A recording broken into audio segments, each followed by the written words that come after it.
Winter, 1943. Over the gray industrial haze of the Ruhr, a formation of B-17 flying fortresses droned toward their target. Inside the lead bomber, the crew scanned the sky, alert but steady. Then came the warning. Bandits, high 2 o'clock.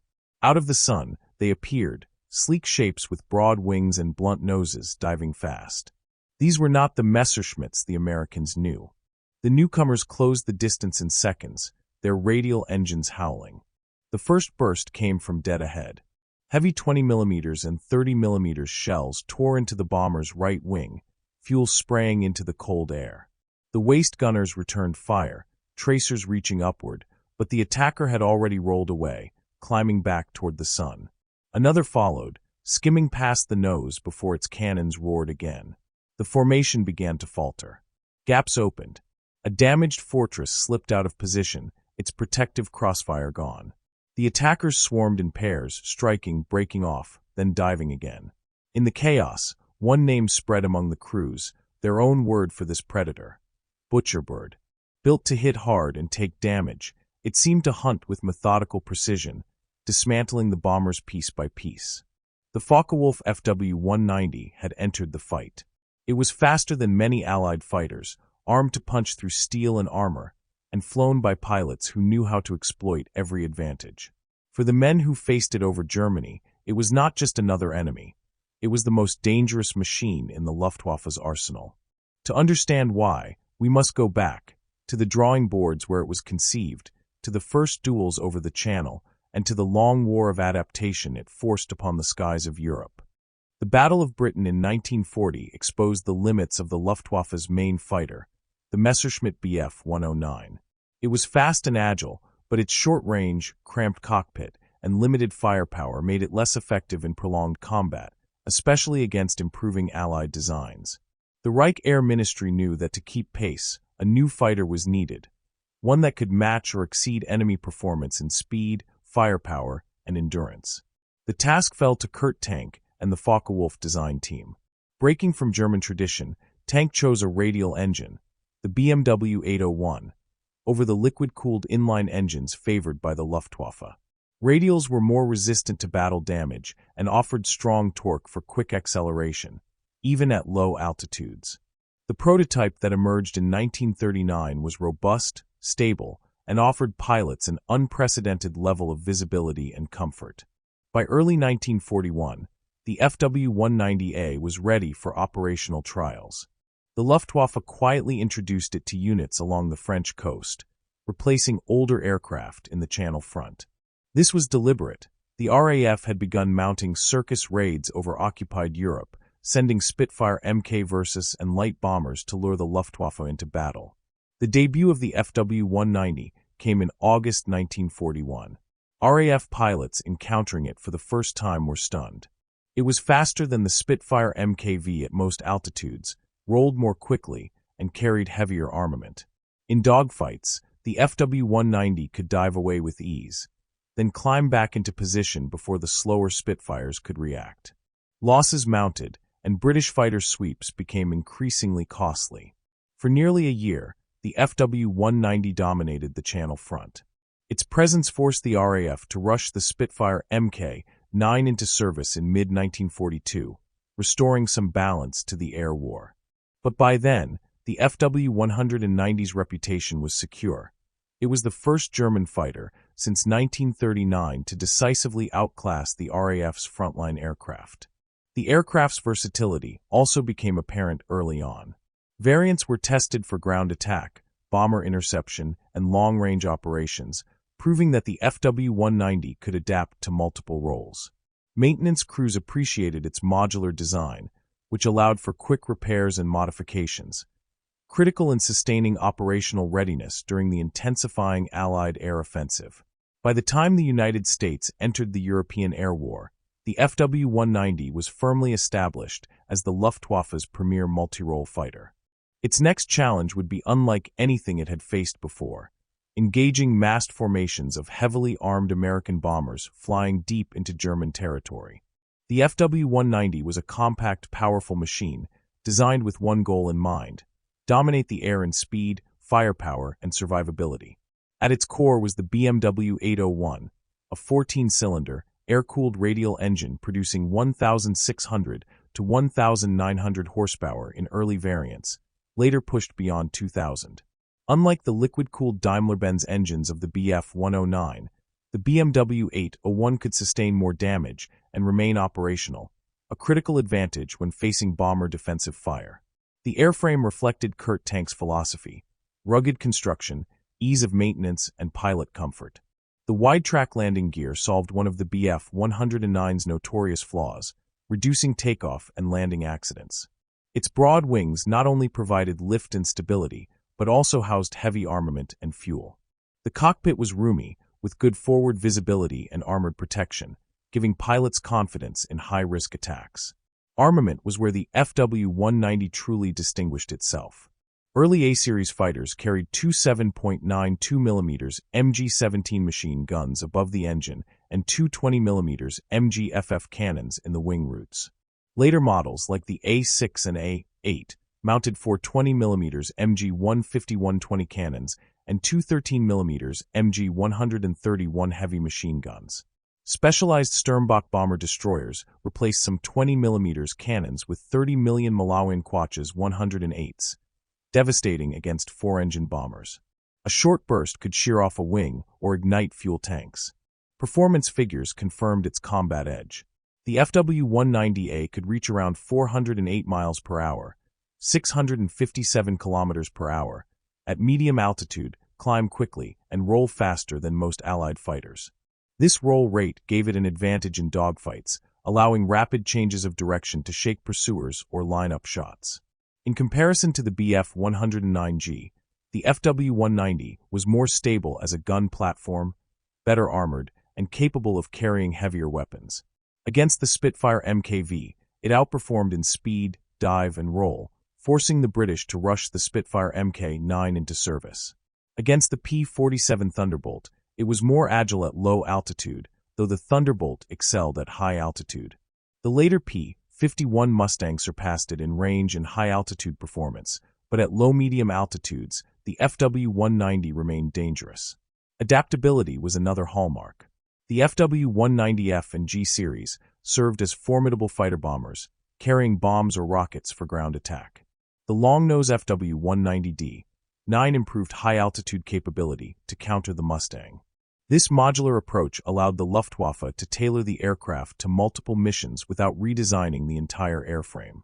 By combining speed, heavy armament, and resilience, the FW-190 gave the Luftwaffe a multi-role fighter that could meet evolving battlefield demands. It was a weapon built not just to fight, but to outlast. By 1943, the FW-190 had already proven itself in fighter combat, but the daylight bombing offensive of the 8th Air Force brought a new and urgent mission, destroying heavily armed four-engine bombers before they could strike Germany's industrial heartland. This meant meeting massed formations of B-17s and B-24s head-on, often in the presence of escorting fighters. The Luftwaffe adapted by modifying the FW-190 for interception. The Sturmbach variants, such as the A8/R8, carried extra armor plating around the cockpit and engine, and replaced outer wing cannons with 30 million Malawian Quaches 108s. At close range, just 2 or 3 of these heavy shells could bring down a bomber. These aircraft were heavier and less agile, but they were built for one purpose: close to point-blank range, deliver maximum firepower, and survive the return fire. Bomber interceptions followed a familiar pattern. Ground controllers tracked incoming formations and directed FW-190 units to climb ahead of the bomber stream. The preferred tactic was the head-on attack, exploiting the bomber's frontal vulnerability and minimizing exposure to defensive fire.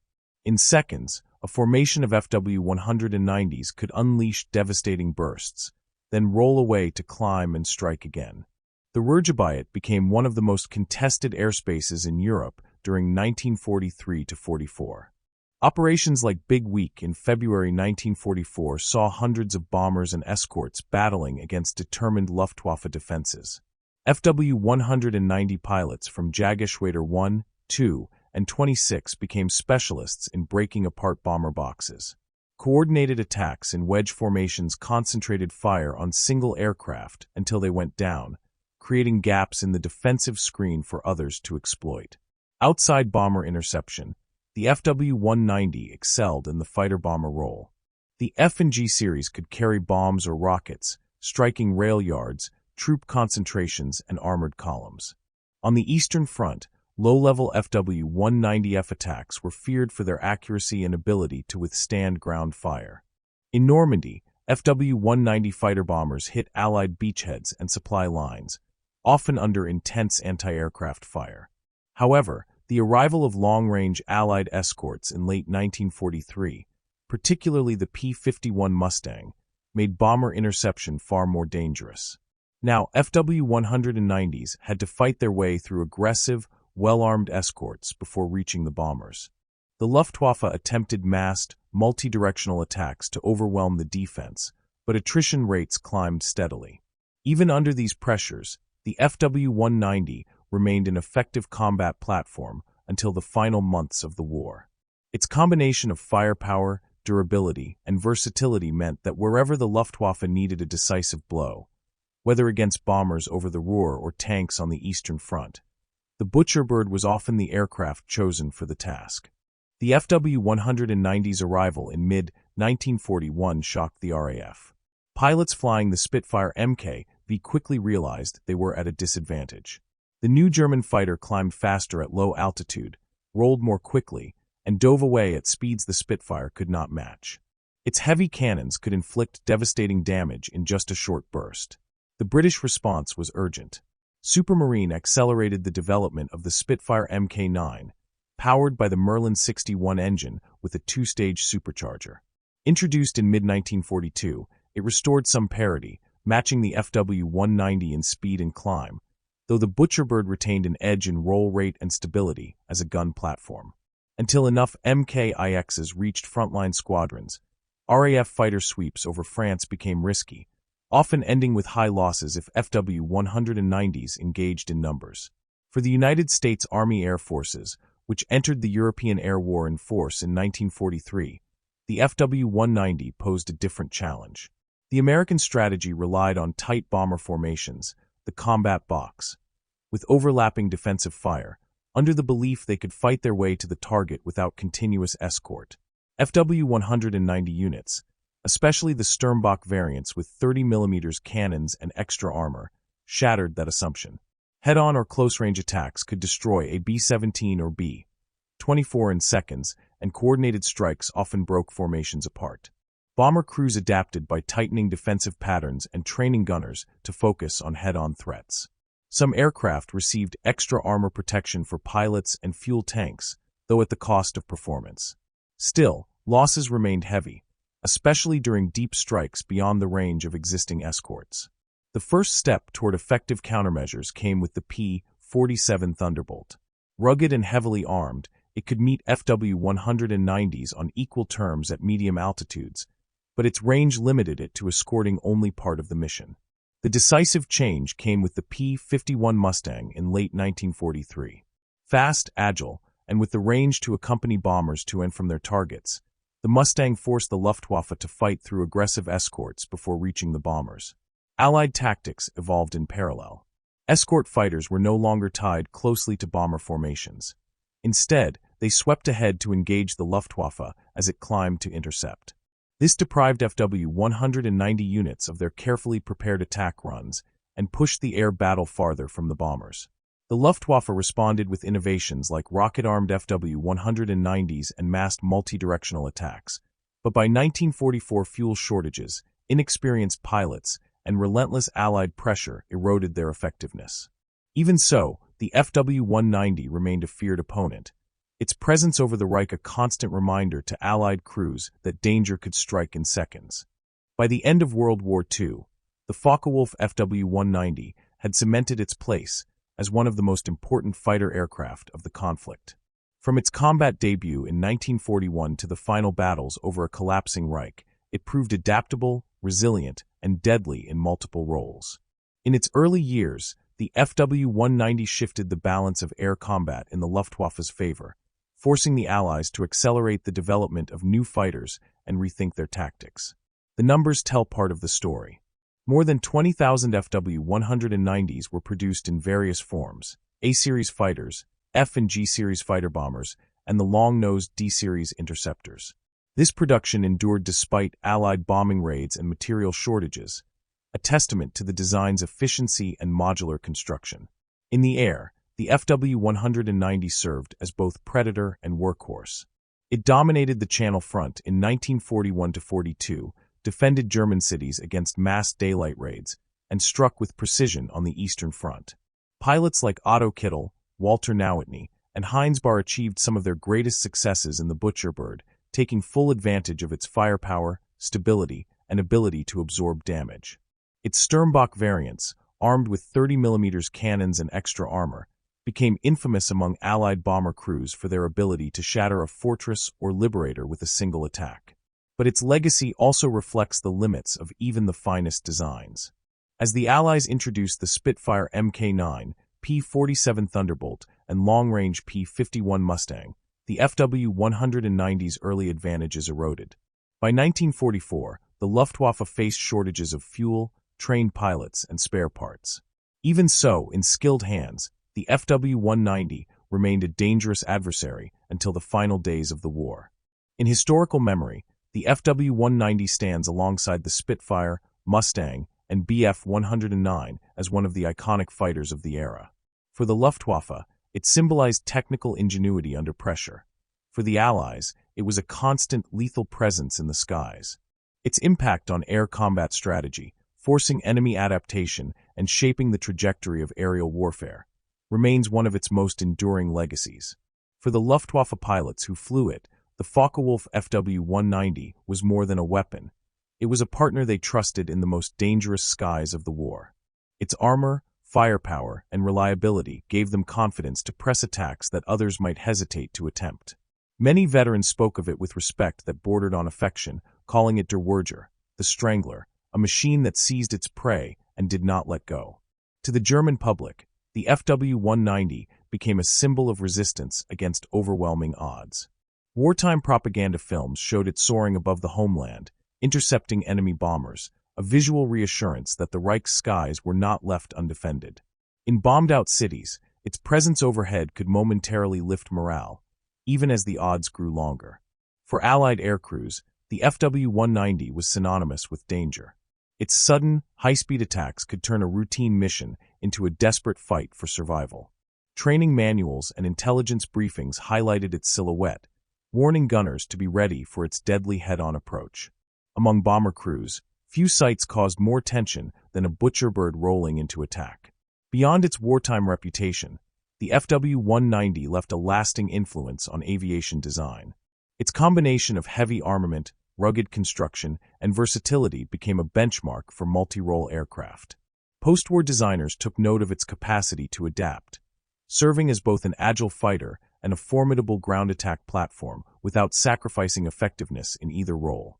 The philosophy it embodied can be traced in later aircraft like the Soviet Su-25 and the American A-10 Warthog, both emphasizing survivability and firepower in hostile environments. Strategically, the FW-190's story illustrated the constant race between innovation and counter-innovation. Its early dominance forced the Allies to rethink tactics, accelerate technological upgrades, and extend fighter escort ranges, shaping the course of the air war. In this way, it became an unintentional driver of change, influencing not only its adversaries, but the evolution of air combat itself. Today, restored FW-190s still fly at air shows, their radial engines echoing a sound instantly recognizable to those who know its history. In museums and documentaries, the Butcherbird remains both an engineering triumph and a reminder of the fierce struggle for control of the skies. Its legacy is not just that of a machine that once ruled the air, but of a design that left its mark on the future of aerial warfare.